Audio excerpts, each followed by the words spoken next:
Ministeerri muummee Dr. Abiy Ahmed ayyaana hundeeffama waggaa 75ffaa Yuunivarsiitii Finfinnee sababeeffachuun gahee hayyoota badhaadhina biyyaatiif mata duree jedhu irratti yaada qorannoo dhiheessanii jiru. Yaadni qorannoo isaaniis hayyoonni eenyu guddina biyyattii yookaan akka addunyaatti jiru keessatti gahee akkamii bahachuu qabaa dhimmoota jedhan irratti bal'inaan xiyyeeffachuun xiinxala isaanii dhiheessanii jiru. Ministeerri muummichaa qorannoo dhiheessan kanaan hayyoon eenyu akkamiin ibsameeraa isa jedhuuf yaadamoota hayyoota idila addunyaa bu'uura godhachuun birqabaan yaada dhiyeessaniiru.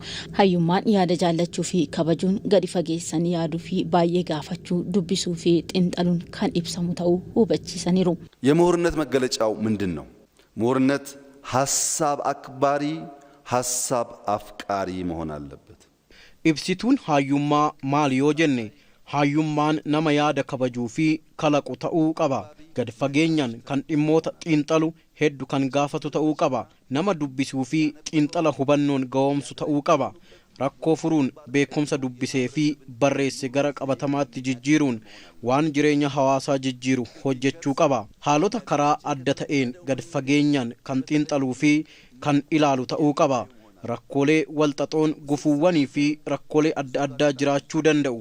Kanaaf gadi fageenyaan xiinxaluu fi kan ga'oomu ta'uu qaba. Beekumsa gara gocha qabatamaatti jijjiiruu qaba. ወደሚጨበጥ ተግባር መቀየር የሚችሉ መሆን አለባቸው።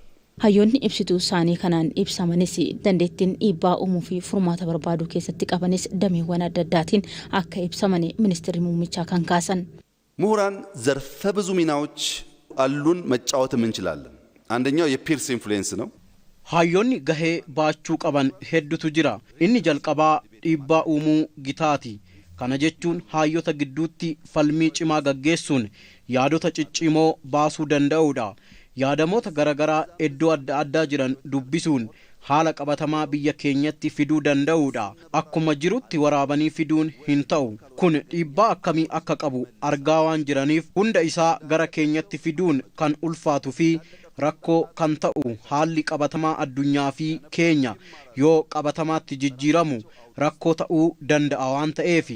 Inni biraa dhaloota irratti dhiibbaa uumuu danda'uudha. Dhaloota gaafatu waa qoratuu fi hojii fi biyya isaa jaalatu uumuudha.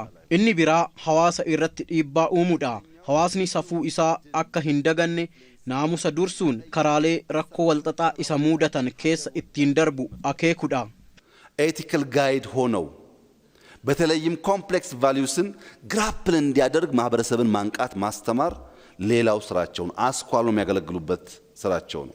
Dandeettii guddaan hayyummaan ittiin madaalamu keessaa irra deddeebiin gaafachuu fi furmaata hanga dhumaatti argachuuf carraaqqii guddaa taasisuudha jedhan. Kanaaf gaafii gaafatan hanga dhumaatti deebii irraa argachuudhaa fi kutannoo fi carraaqqii guddaa barbaadas jedhanii jiru. ምሁር በመጠየቅ ብቃቱ ለመጠየቅ ባለው ገት የሚለካበት ዋናው ምክንያት dandeettii fi fedhiin waa gaafachuu hayyotaa akka ulaagaatti kan taa'uu fi gaafachuu keessa fi booda fedhiin deebii argachuuf taasisan dabalaa deema. Namni gaafatu dhimmoota walxaxoo ofitti fudhachuun furuuf hin sodaatu.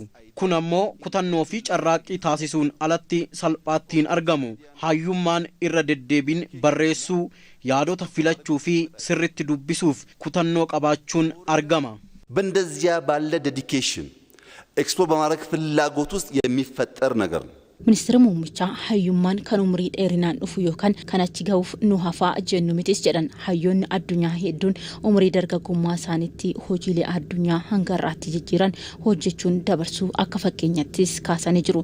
Kanaaf umrii lakkaa'uu qofa osoo hin taane hubannoo fi ogummaa qabanitti fayyadamuun humna jijjiiramaa ta'uun barbaachisaa ta'us ibsanii jiru.